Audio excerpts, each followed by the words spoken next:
I don't know if I should vlog about this or not, but given that most likely less than 20 people will see this, I think I will say a little bit about it. I'm lucky because I'm more or less, healthy, more or less alive, because I don't really interact with our healthcare system. I do have a soon to be 88-year-old mom, a 92-year-old aunt, and another 85-year-old aunt. And that 85-year-old aunt is getting bladder surgery on Thursday. And I've taken her to, I'd say, about 9 doctor's visits to get this surgery.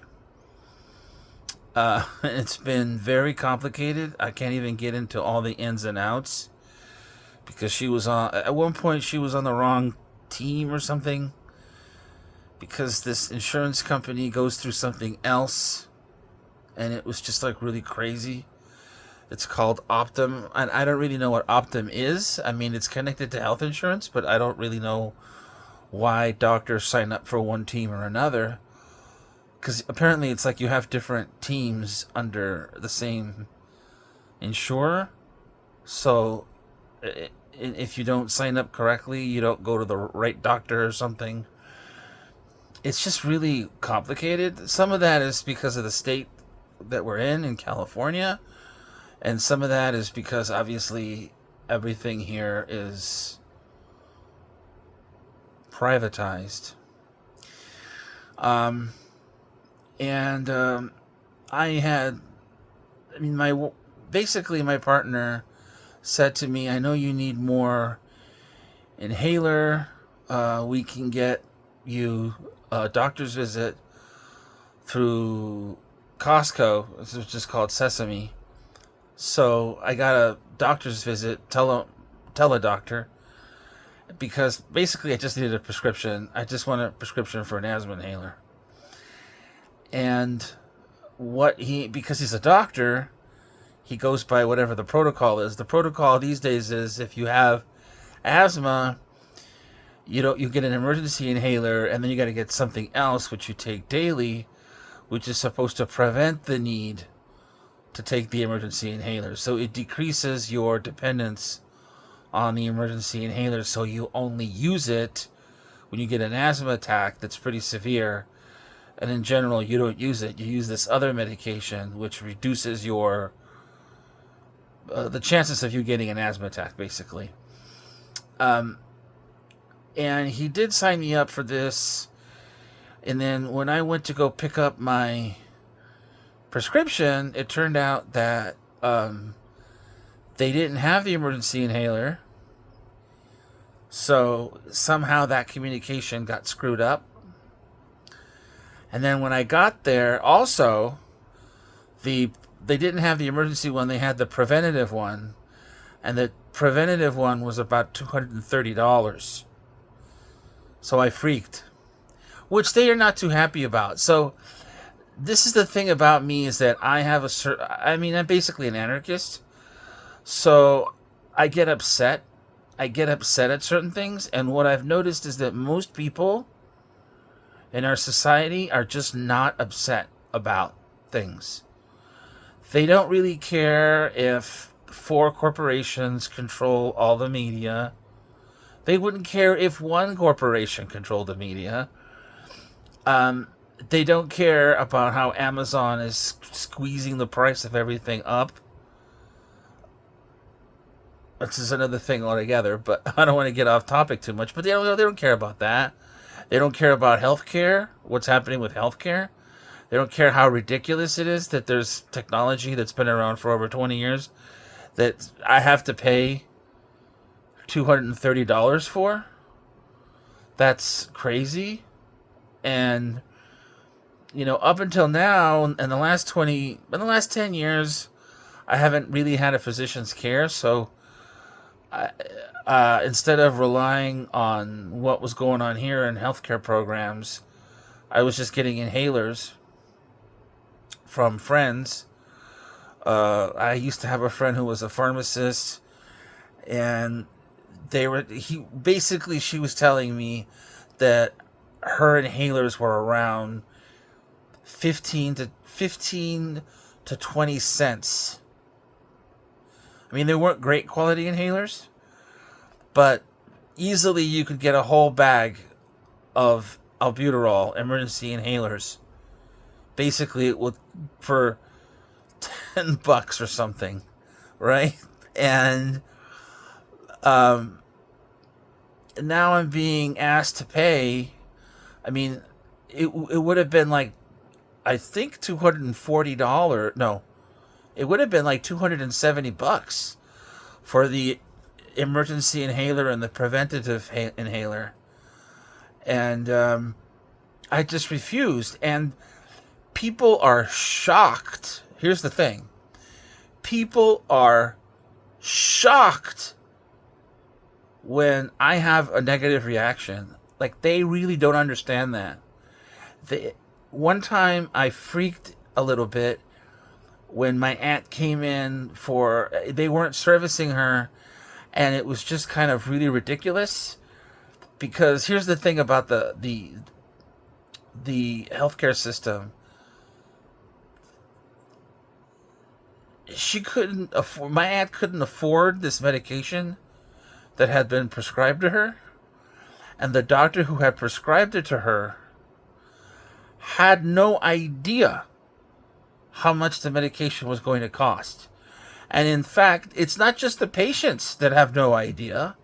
The doctors don't have an idea. Now, I don't know if you think it's reasonable or not. Some people tell me it's unreasonable to think that the physicians are supposed to know the cost of what they prescribe. I don't think so. In my world, it's perfectly reasonable to see what the price list should be. That's their business. And what we find is that there is no way, you can't predict what the price of something's going to be. A physician apparently they don't know. They don't know.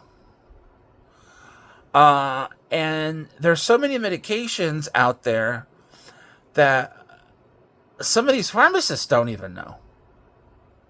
And it's kind of crazy. Consumers have no way of knowing what the price is going to be, and the real cost of something is hidden. Real cost meaning what it should cost in economic terms. And then the other real cost, which is what it actually costs to get that medication out of the pharmacy, that's hidden. Now, what do I mean by that? I mean, obviously, if you've got an inhaler that they can be bought for 15 to 20 cents, but if I go to Walmart and I'm paying $30 for that inhaler, what's the real price, right, of that inhaler? If I buy a Coke in a movie theater, it's going to be I don't even know what it is now because I don't really go to the movies that much, but I guess it's like $6 or $7 when it costs like 25 cents to fill 25 cents of liquid to fill that container, right?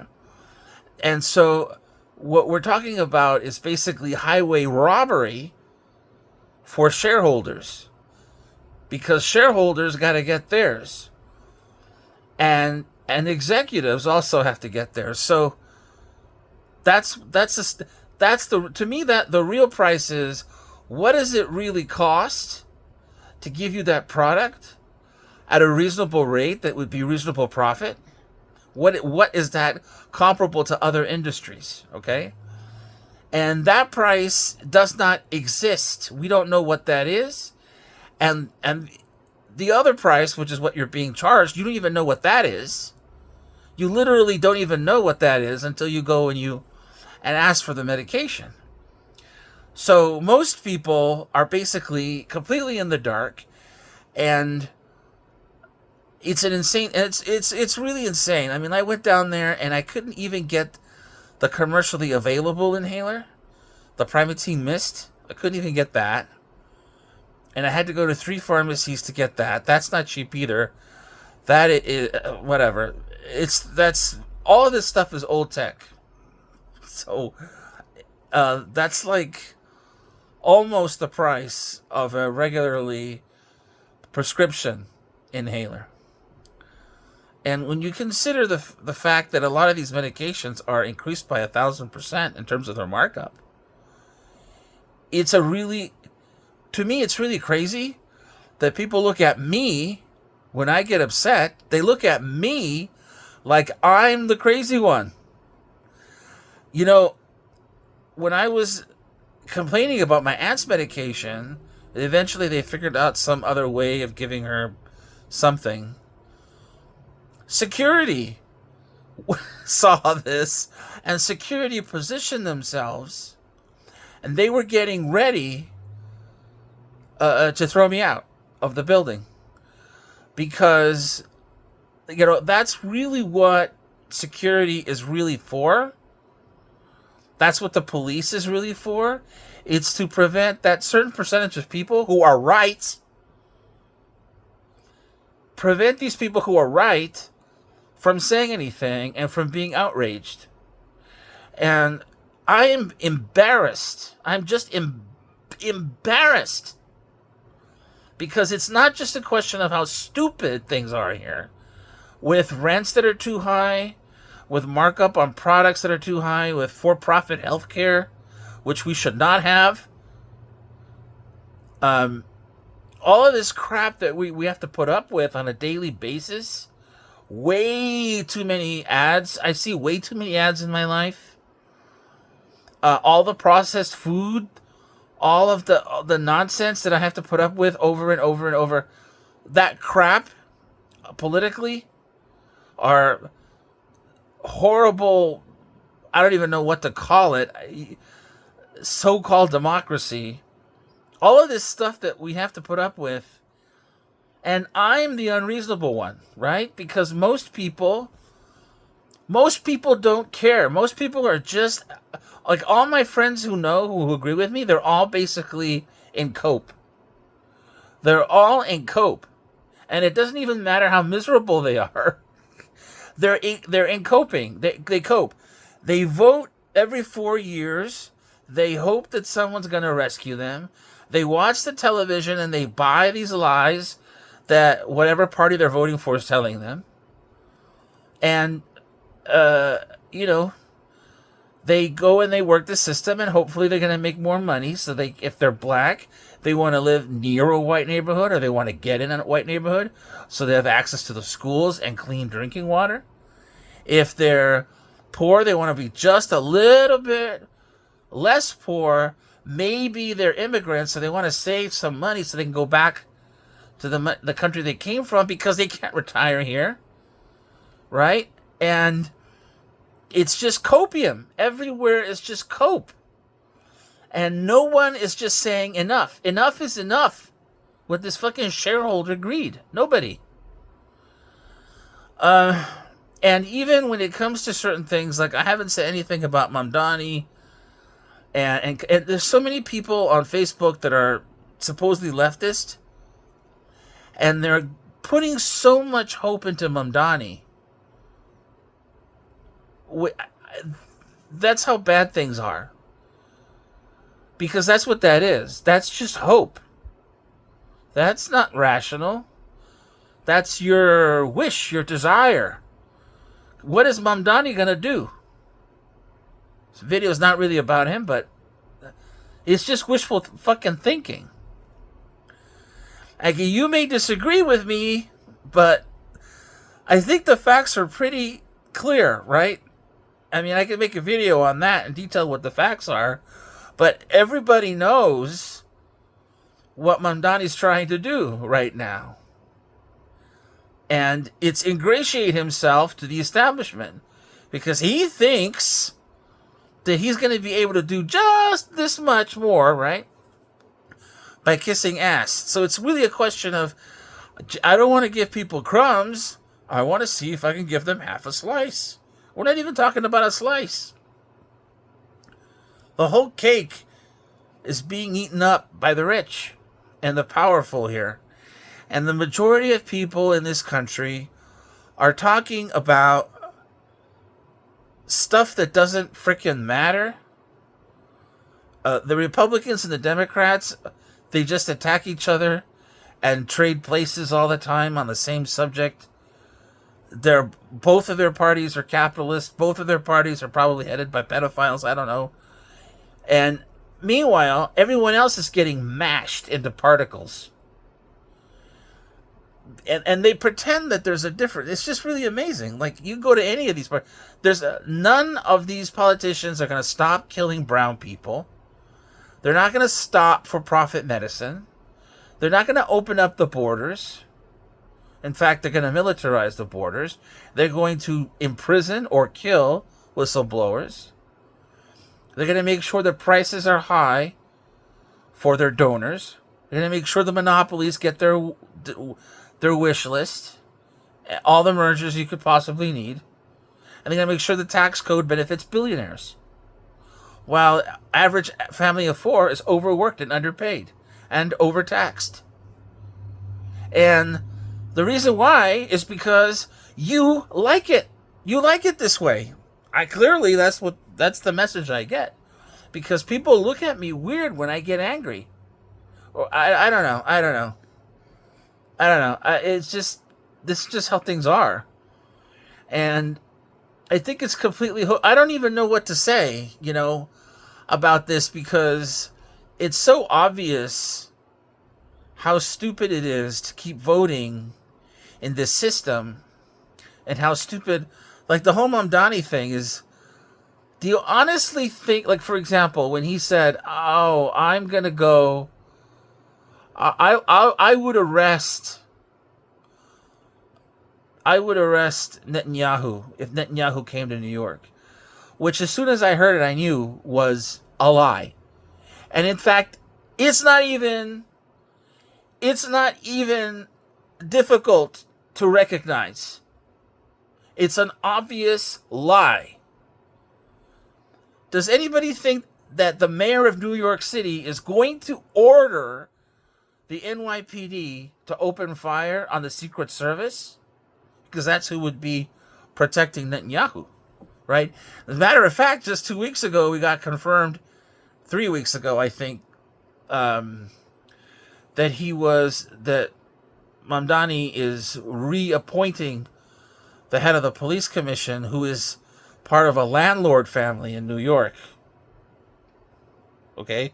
He reappointed a landlord, her name is Tish, to head the police commission.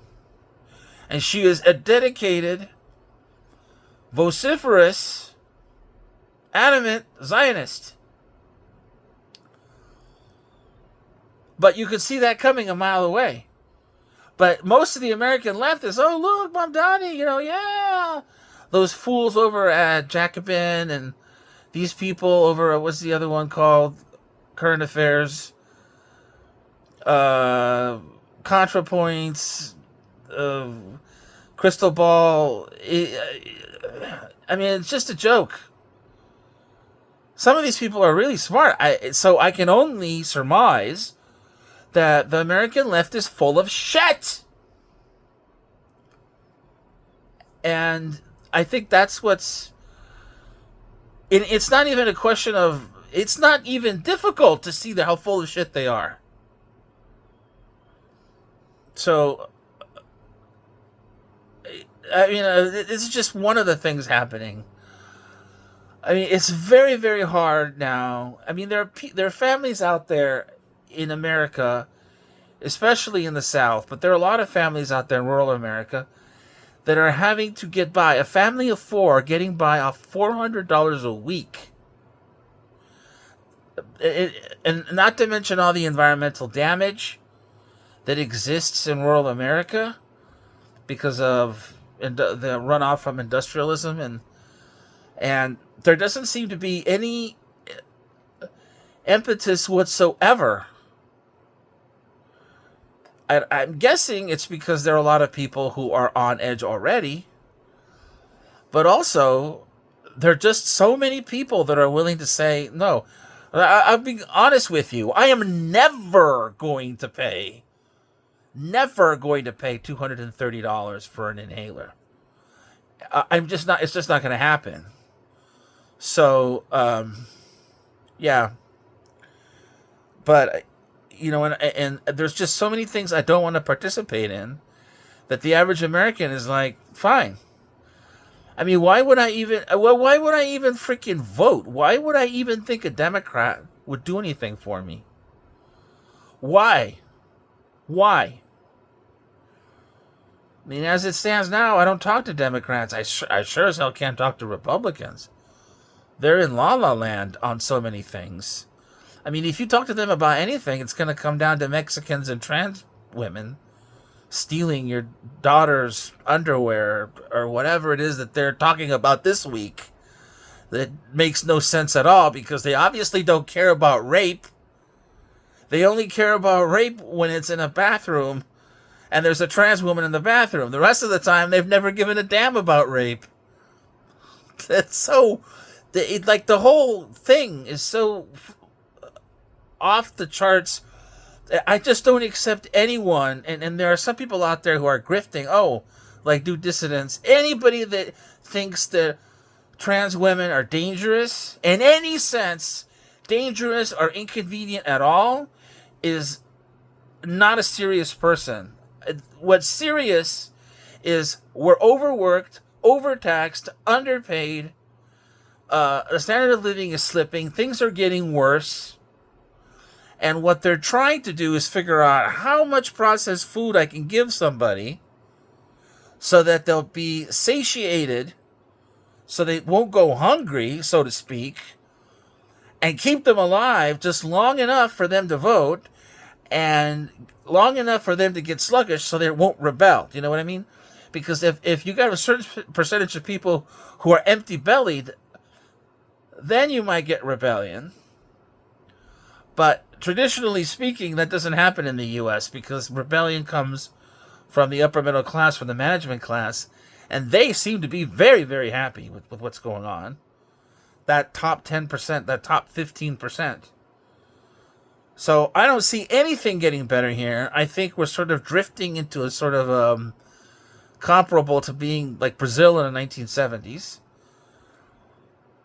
I mean, it's a disaster.